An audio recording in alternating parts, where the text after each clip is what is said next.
You and I chat about the world of sports here on Mad Dog Unleashed. It's a pleasure to have you with us here. 888 Mad Dog 6. Your two-way sports talk. Telephone number Eddie Erickson, Colin Schmeling, as usual. The trusty advisors today as we take you through your afternoon and get you caught up with everything going on in sports. Obviously, we have the baseball and some football. We'll get Ira later. Steve Phillips on the postseason later at Game 5. We'll have some fun with that on this afternoon program. I won't start with the baseball. I've done a lot of baseball this week.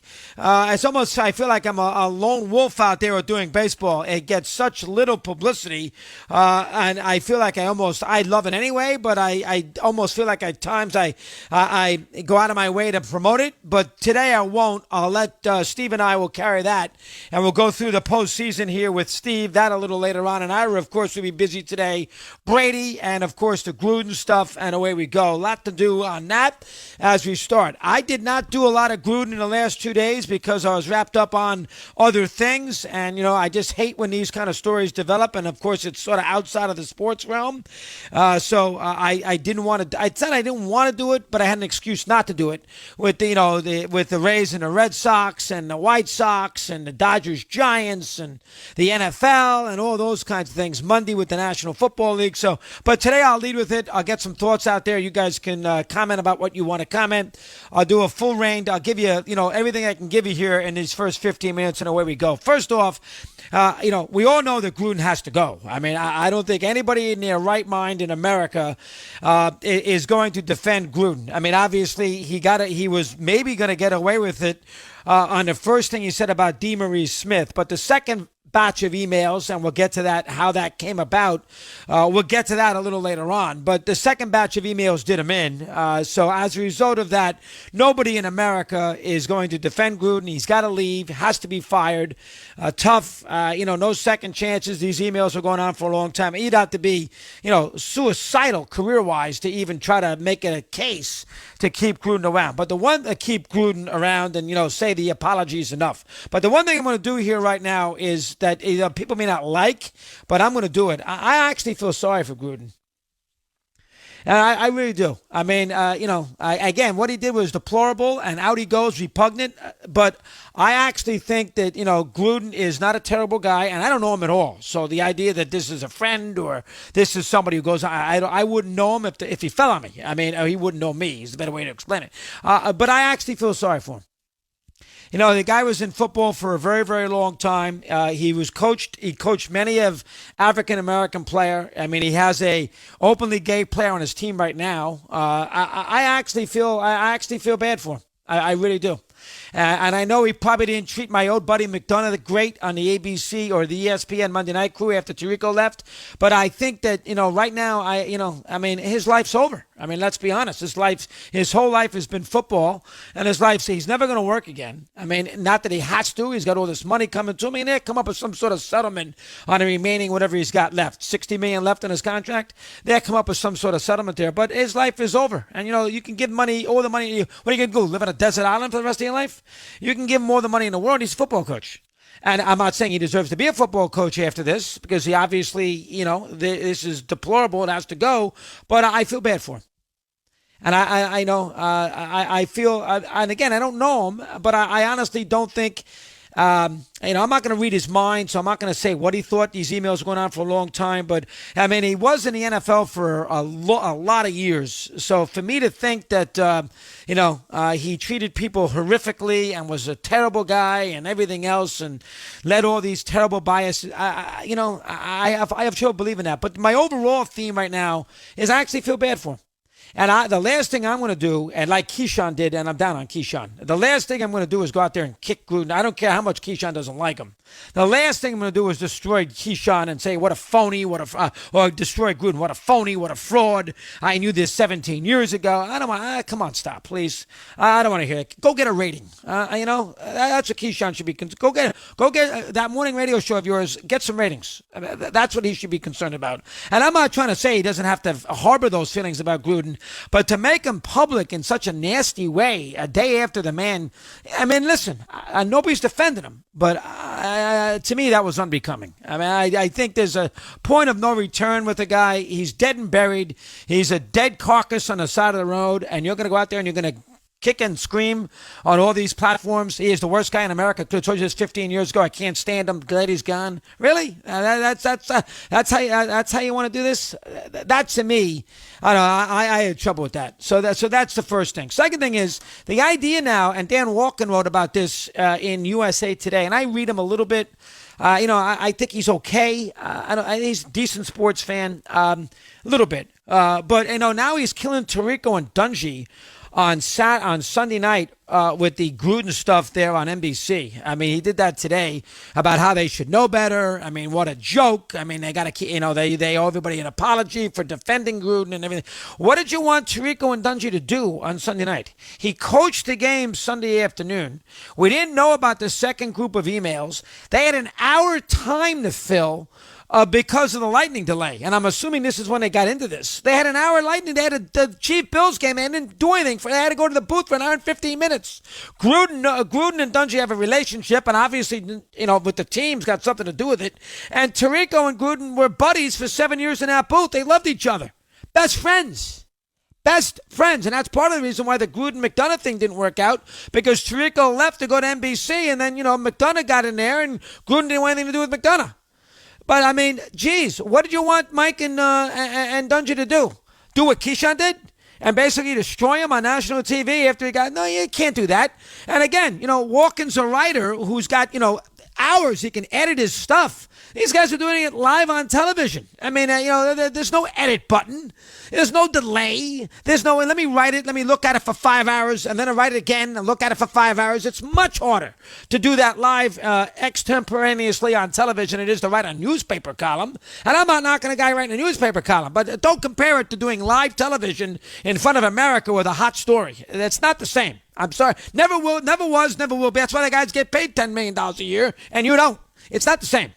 And, geez, what do you want Tirico to do? He worked with the man for 7 years, and Tirico, amongst other things, said, that's not the Jon Gruden I know. And basically, Dungy said the same thing. And remember, this is Sunday night. This is before the second batch of emails came out. This is just the first email that we read about DeMarie Smith. So, I mean... Again, Tirico's got a big long-term relationship with Gruden that he's known him for a long time. What do you want Mike to do? So, yeah, he's the biggest jerk in the world. I can't believe I work with him. What do you want Dungy to do? I mean, geez, come on, guy, give him a break, will you? I mean, listen, if they said that this Sunday night, after this second batch of emails, you could write it. But in that scenario, on the first Sunday night, he did coach the game, by the way. I mean, geez, he did coach the game. That Sunday night, I didn't hear Ian Eagle and Charles Davis kill him. They did the game.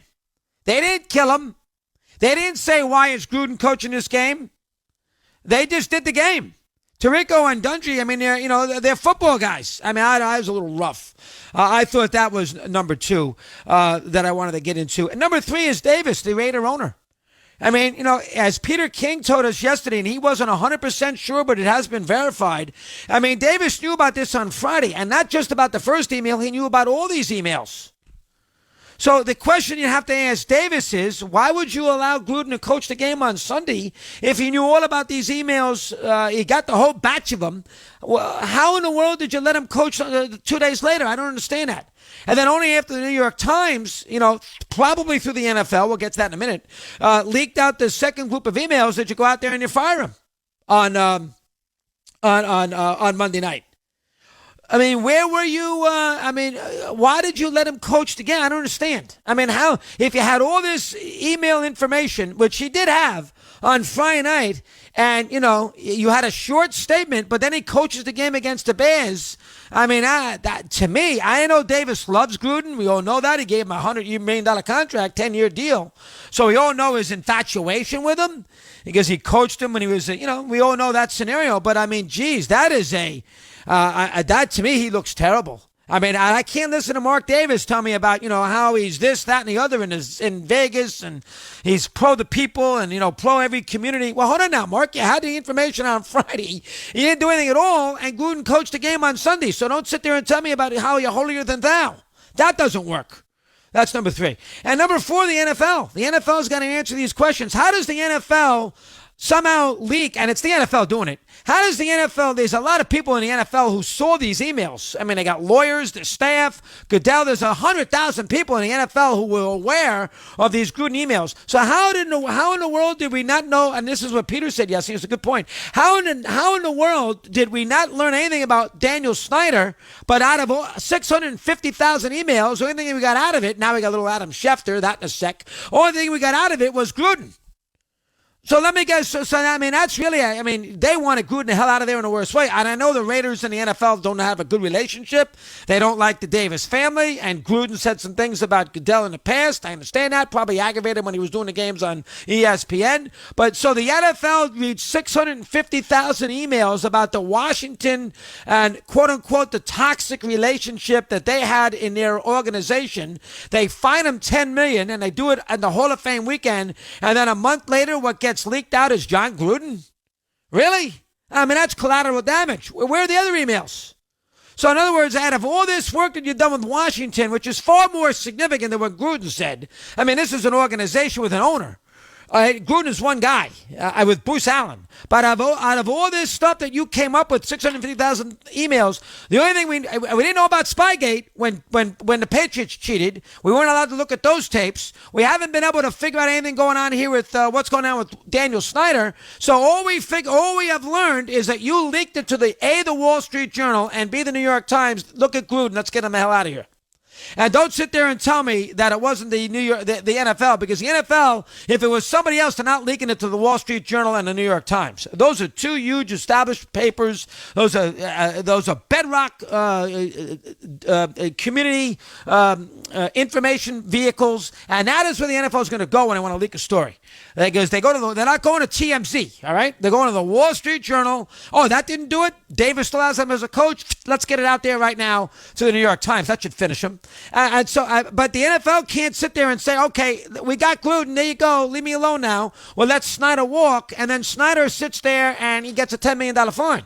Well, hold on now. There had to be more to this Washington thing than just a $10 million fine. What'd you find out? You read 650,000 emails. Bruce Allen was the president of the franchise. George's kid. What's going on here?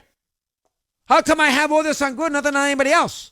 So that, to me, is very spotty. Very, very spotty. And who is next? I mean, maybe it's Schefter, who I guess needed to, was a fifth grader, and he asked Bruce Allen to look at his paper to make sure it was a correct report before he went on television or put it out there. I mean, here, Bruce, double check the information, dot the T's, cross the T's, dot the I's, make sure I got my spelling right. I mean, that makes Schefter look horrible. Horrible. But, I mean, he shouldn't be the collateral damage. Washington should be. Well, what's going on? How come we don't? We never learned about we never learned about what Spygate was all about. Goodell erased the tapes. Never allowed the American football public to see what, in fact, how much the cheating was rampant in New England and how much it did affect the Patriots winning at least that first Super Bowl with St. Louis. Never saw a thing. He erased them. What was he hiding? And we haven't learned a thing about Washington, but we learned about Gruden.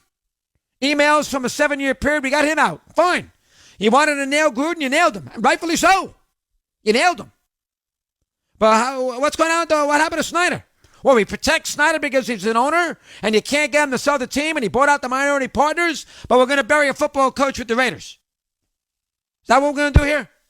That is spotty. So there's a lot of tentacles to this. That's the latest. Wolken's got to know better.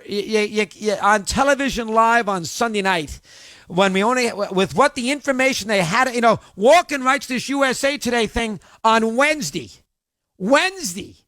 killing Tirico and Dungy. Wednesday. That's 4 days later. My God.